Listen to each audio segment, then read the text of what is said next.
আসসালামু আলাইকুম রহমতুল্লাহি ওয়া বারাকাতুহু। সম্মানিত দর্শক, কৃষি জীবন টিভির পক্ষ থেকে সকলকে জানাই শুভেচ্ছা এবং অভিনন্দন। আজকের ভিডিওতে কয়েকটা বিষয় আলোচনা করব, মানে এই কালাই সম্পর্কে।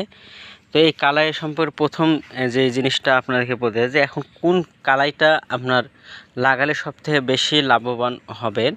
আমাদের দৃষ্টিতে আমাদের এলাকার প্রায় মানুষের এখন বর্তমানের অবস্থা হলো যে হাইব্রিড কালাইটা বেশি ব্যবহার করছে, মানে যেটাতে বেশি ফলন সেই জিনিসটা কিন্তু আগে ব্যবহার করছে।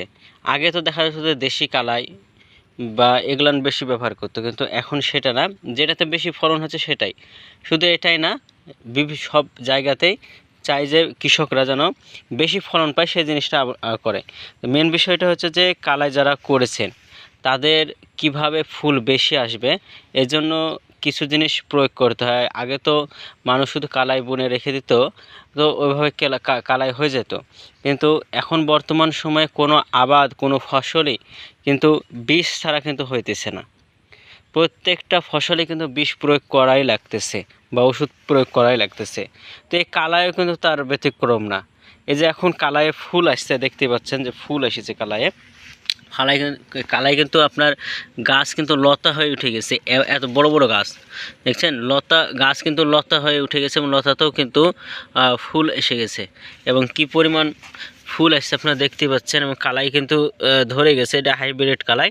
আর এই কালাইয়ের নাম হলো বাঁশপাতা কালাই। আপনি যদি একটু খেয়াল করেন তো দেখতে পাচ্ছেন যে কালাইয়ের পাতাগুলো কিন্তু লম্বা লম্বা।